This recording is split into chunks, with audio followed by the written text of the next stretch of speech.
technologies has ever reduced employment on net. It's changed the composition, and it's changed who is able to get jobs when, and the most important thing for making sure that workers are a part of that growth and that change is to have that lifelong learning, that growing and getting the skills that you need to meet the changing composition of demand. Yeah. So at what point in that process do you think we are now? You've talked about this idea of task replacement, task creation. Where are we in that process with this technology? So if you think of machine learning and RPA, we've done it. It's in process. We are, the firms are reaping the benefits of it. There's always more that can be done, and it can be more pervasively spread, but it's already in train. For generative AI, very early stages. I mean, these are, in many companies, just experiments. People are experimenting with, if I use this, what can I do? When we source work, it's usually in what we think of as back office operations. So one of the things that I think is a myth that I might just say is, I'm the 12th district president. Now, it's the San Francisco Fed, but it's the 12th district. The 12th district has 9 western states, and those are the coastal states where everybody thinks technology is booming, but it's also Utah, Nevada, Idaho, Arizona. When I go to companies in those states, which we're in here today, I was really glad to see the conference came to Park City, Salt Lake, because they have Silicon Slopes, they have a burgeoning tech sector, it's growing rapidly, but the companies here are using generative AI to think about how do they make your back office operations more efficient so you can actually put your resources on the profitable front office part. So I think that's what we're seeing already in companies, and I'm excited, but we're at early stages. Yeah. And what about changes to productivity? I mean, estimates range from 7% to even just 1% in a recent paper. What's your view? So we have this network we call the Emerging Tech Economic Research Network that we started at the San Francisco Fed in January of this year. And it was really to bring everyone together from private sector and industry with academics, with researchers in the Federal Reserve System and beyond, to ask these questions. What are the potential productivity gains? What's the potential effect on the labor market? And so we've been having these speakers in who are research economists. You're going to hear from one of them, Eric Brynjolfsson, who we haven't had in yet, but we want him on our docket. And the range of estimates is pretty wide. And you're also here if you're out speaking to people, and maybe if I just took a poll in this room, I would see the same range. There's everything from the dystopian to the utopian. But again, I think that history guides us to the middle and says that we can expect AI, generative AI, to at least contribute to the average productivity growth rate of our nation, which is about 1.5%. Now, can it do more? Well, that depends on us. Really, it can't just be a task replacer. If it's simply replacing the tasks that we already do, then that 1.5% productivity growth is probably what it looks like. But if it starts to allow us to create new opportunities, innovate, find ideas more easily, because it can take reams of information and make us faster at that, I think that has real power. I remember right when I started as the president, I've been working at the Fed for a while, but I started as the president and I met the 30 under 30. And one of the young women in the 30 under 30 she was very interested in Parkinson's disease.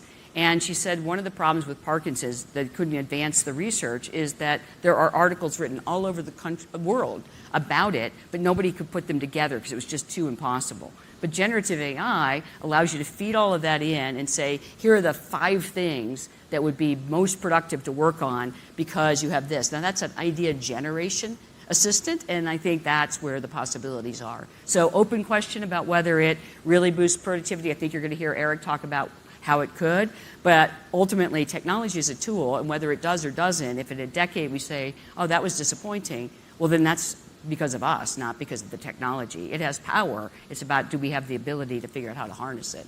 Yeah, interesting. I'm going to come to everyone for questions in a moment, so start thinking. What are the decisions that policymakers and companies have to make to harness that power? Well, I think for companies, and I'm already seeing them do that, there's 3 things you can do with the technology and workforce. You can replace workers. That's taking tasks, figuring out how to do it, and maybe even replacing whole jobs and people.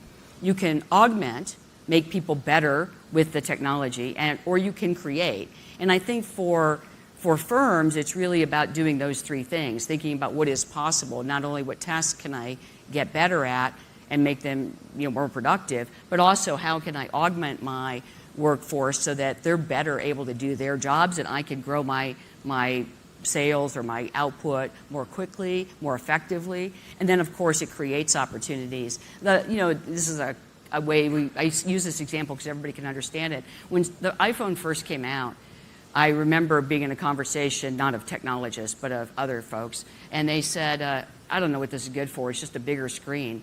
And, because it was not imagining past a bigger screen, what was possible if you had that technology. And so that's a simple example, but I think that's what firms are able to do in industry. They're already thinking, what can I do with this that no one's even seen before? And that's where the power happens. Now, I'm not a policymaker in the regulatory space on this, but I do know that, having well-defined guardrails and other things helps prevent risk. And one of the areas where I'm deeply passionate is in data.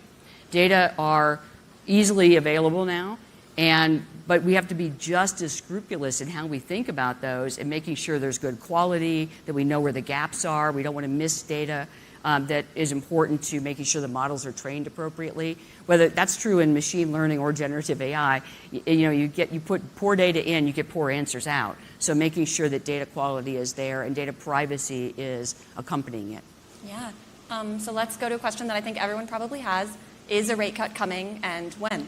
Oh, my goodness. See, you go to a Brainstorm Tech and you think, nobody's going to ask me about monetary policy. But then I think that whole Federal Reserve Bank president thing gives it away. So, what's really important now is that after a long fight against very high and persistent inflation, inflation is coming down, and it's doing so in a way that confidence is growing, that we are getting nearer a sustainable pace of getting inflation back down to 2%, which is the commitment and the goal that we have.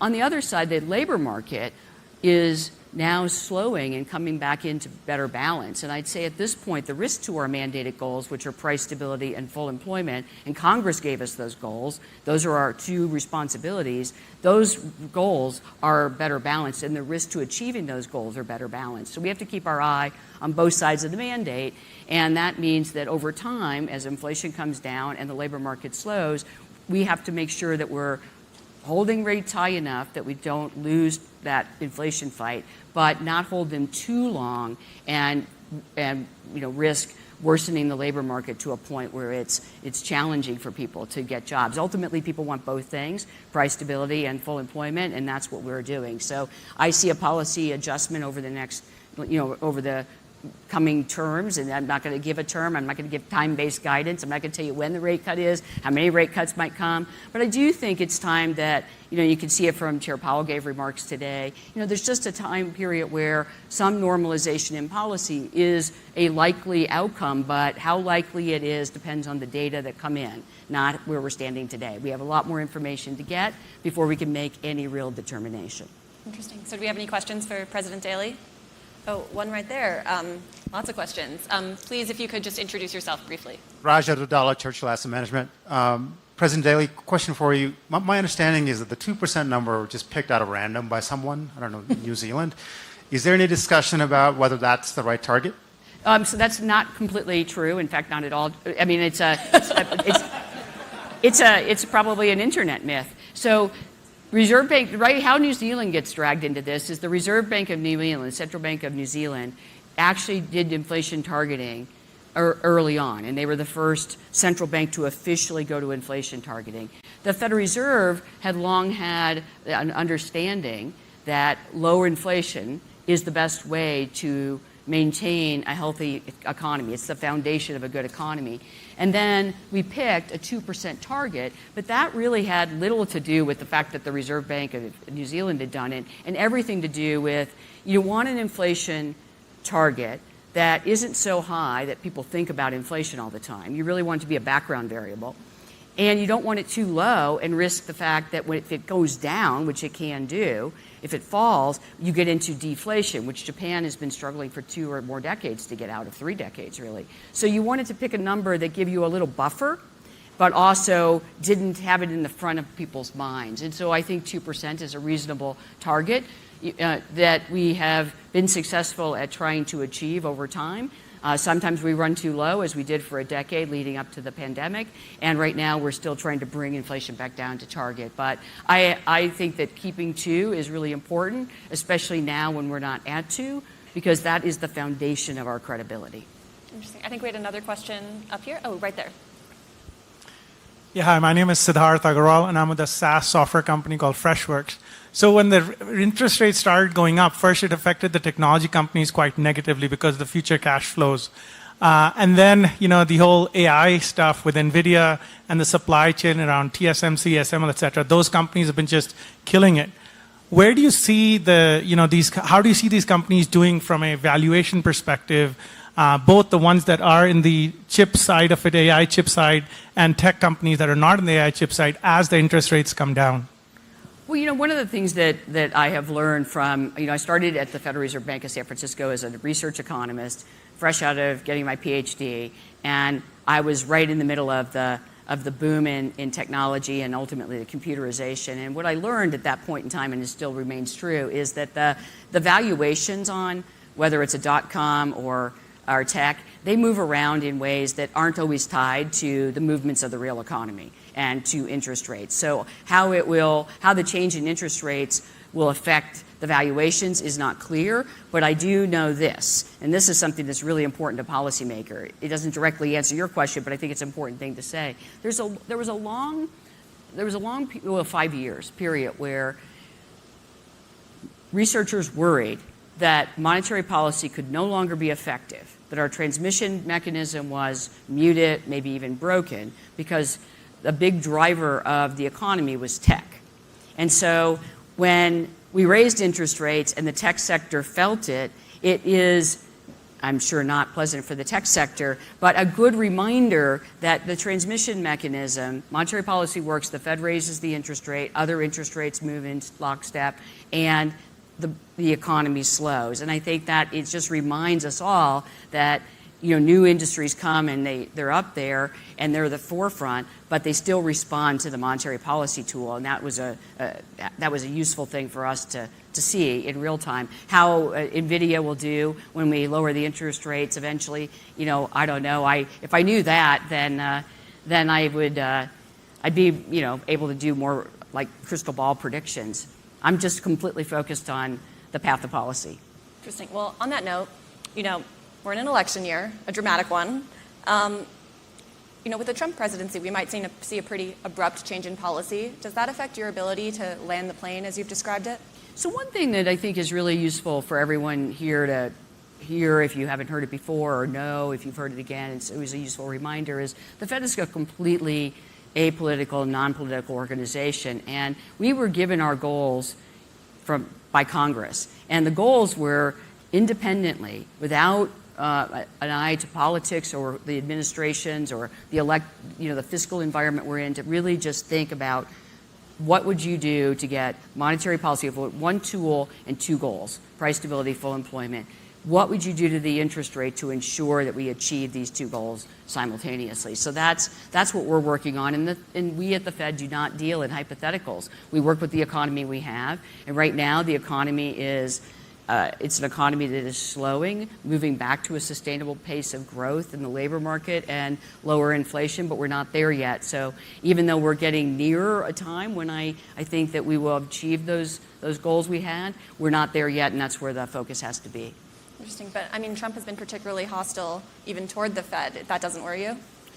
You know what? This is where history comes in handy, is that there's always, independence is something you have to continue to earn, and that independence, we've had many times in our history where presidents have wanted a different outcome or political leaders have wanted a different outcome, but Congress has said repeatedly, we want you to build an outcome that is price stability and full employment. So I don't feel worried about it. I feel focused on serving the American people. The chair of the Fed was on 60 Minutes, and if you didn't catch it, there was really one point that was very important. He said our most important asset is our integrity.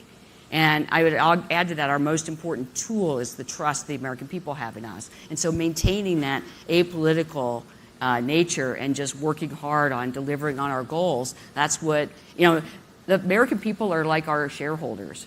I think you all understand shareholders. They're like our shareholders. We have to earn their trust and their respect by doing great work. So that's what we're doing. Okay, well, thank you so much, President Daly. Thank you. Take us off this way.